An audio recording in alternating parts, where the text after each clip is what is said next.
दोस्तों, आज की कहानी है नहीं जाएगी मेरी भाभी श्रृंगार उतारने। दोस्तों, कहानी शुरू करने से पहले अगर आपने हमारे चैनल को सब्सक्राइब नहीं किया है तो सब्सक्राइब कर लीजिए ताकि आपके पास पहुंचे हर नया वीडियो।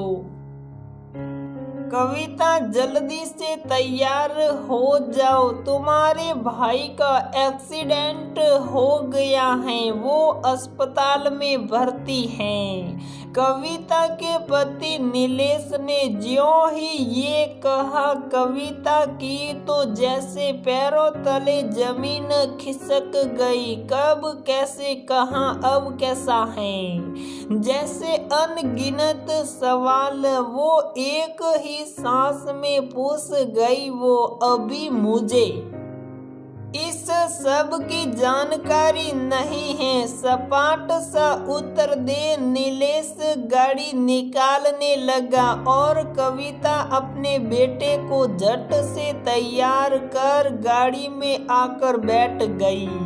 भाई के एक्सीडेंट की खबर सुनकर वैसे भी वो निशब्द हो गई थी और अब तो उससे एक घबराहट भी हो रही थी। वो हाथ जोड़ आंखें बंद करे भगवान को याद कर भाई की सलामती की दुआ कर रही थी। 3 भाई बहनों में कविता सबसे बड़ी, फिर एक भाई दीपक, फिर सबसे छोटा भाई शिवम था। सभी की शादी हो चुकी थी। शिवम की शादी के बाद ही उसकी मम्मी पापा का स्वर्गवास हो गया था। दोनों भाई और भाभी बहुत प्यार से साथ में रहते थे। दोनों भाई कविता को बहुत प्यार और सम्मान करते थे। कविता भी अपनी भाई भाभी भतीजी भतीजियों पर जान छिड़कती थी। गाड़ी रुकने से सटके में कविता ने आंखें खोली तो खुद को मायके के घर के बाहर पाया। तो वो नीलेश से सवाल करने को मुड़ी कि हम यहाँ क्यों आ गए? आप मुझे सीधे शिवम के पास हॉस्पिटल क्यों नहीं ले गए? पर उसके कुछ बोलने से पहले ही नीलेश बोल पड़ा, कविता अब तुम्हारा भाई इस दुनिया में नहीं है।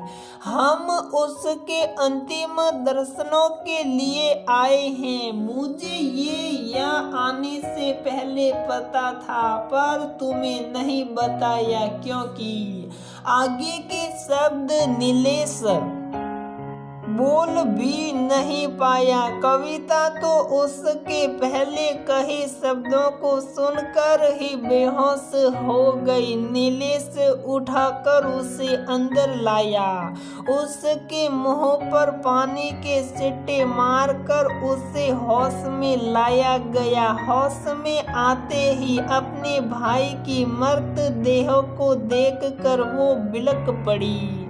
तुम कैसे जा सकते हो भाई, इतनी छोटी सी उम्र में भी कोई जाता है क्या? उसकी बड़ी भाभी उसे चुप करा रही थी। अचानक उसे याद आया, छोटी भाभी पूजा कहाँ है? उसका तो जीवन उजड़ गया। अचानक सबको परे धकेल वो उसके पास पहुंची। पूजा पत्थर की शिला बनी एकदम शांत बैठी थी। सब लोग उसके आस पास शिवम की बातें कर रहे थे ताकि वो रोए, पर वो थी कि अपना सारा दुख अंदर समेटे बैठी थी। इस अर्ध मुर्शित अवस्था में उस पर उसके 5 साल के बेटे का उसे बुलाने का भी कोई असर नहीं हो रहा था।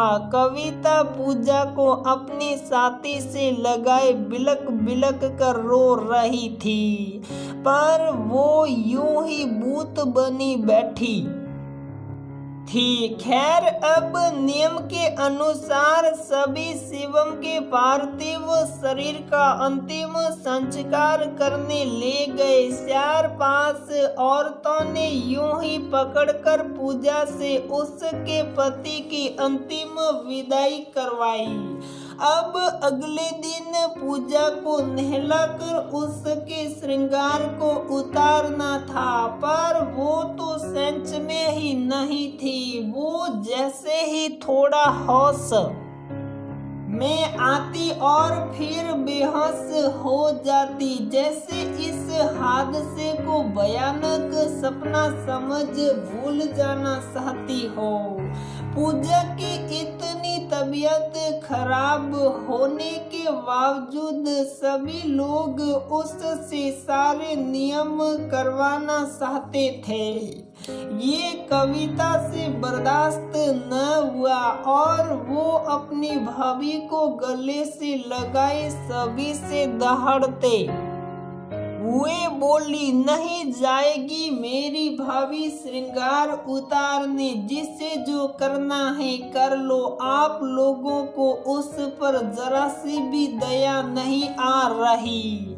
ये नियम ज्यादा जरूरी है या उसकी जिंदगी? उसकी बात सुन कुछ बड़ी बुजुर्ग महिलाओं ने कविता को टोकते हुए कहा, ऐसा नहीं होता बिटिया, नियम तो नियम है। पति के जाने के बाद तो इसे उन नियमों का पालन करना पड़ेगा। तो कविता फिर दहाड़ी, नहीं मानती मैं इन नियमों को। ये कैसा नियम है कि पति के जाने के बाद एक औरत की जिंदगी रंगहीन बना दी जाती है।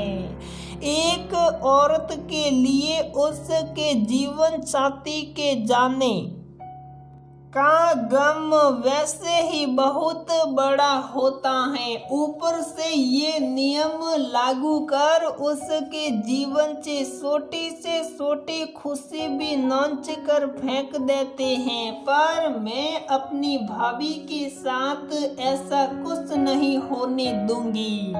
उसे हम फिर से जीना सिखाएंगे, उसे मुस्कुराना सिखाएंगे। आप लोगों को मैं उसके जीवन के साथ खिलवाड़ नहीं करने दूंगी। पूजा की हालत देखते हुए कविता की बड़ी भाभी और भाई भी उसके साथ खड़े थे। मामला घर से बाहर लोगों तक पहुंचा। हर कोई उन्हें अपने तरीके से समाज के नियम समझा रहा था, पर कविता ने ठान लिया था कि वो भाई के जाने के बाद अपनी प्यारी सी भाभी की खुशियों को यूं बेतुके नियमों की बल्ली नहीं सड़ने देगी। कुछ दिनों बाद उसके और बड़ी भाभी के अथक प्रयास के बाद पूजा अपनी नॉर्मल लाइफ में वापस आ रही थी। वो अपने बेटे के संग मुस्कुराने लगी थी। कभी कविता या बड़ी भाभी की गोदी में सर रख कर खूब रोती, फिर धीरे से संभल जाती। अब जैसे उसका मन होता वो वैसे रहती। कविता के विरोध की वजह से काजल, बिंदी और रंग बिरंगी कपड़ों के लिए उसे कोई न टोकता। अब वो अपनी नौकरी पर भी वापस जाने लगी थी। उस समय के अपने परिवार के भावनात्मक सपोर्ट से उसके घाव पर मरहम का काम किया था। पीठ पीछे कोई भी कुछ भी कहता रहे पर आगे से कोई कुछ न कहता। अब कविता पूजा का घर बसाने की सोच रही थी, क्योंकि उसका भाई तो चला गया था, पर पूजा तो जिंदा थी और उसके सामने था उसका पहाड़ सा जीवन, जिसे अकेले काटना बहुत मुश्किल होता है। वो जानती थी कि ये समाज उसे फिर रोकेगा, क्योंकि समाज को ये मंजूर कहाँ होता है कि कोई भी स्त्री उन नियमों को तोड़े। पर अब समय आ गया है उन सड़े गले नियमों को और खुद को बदलने का।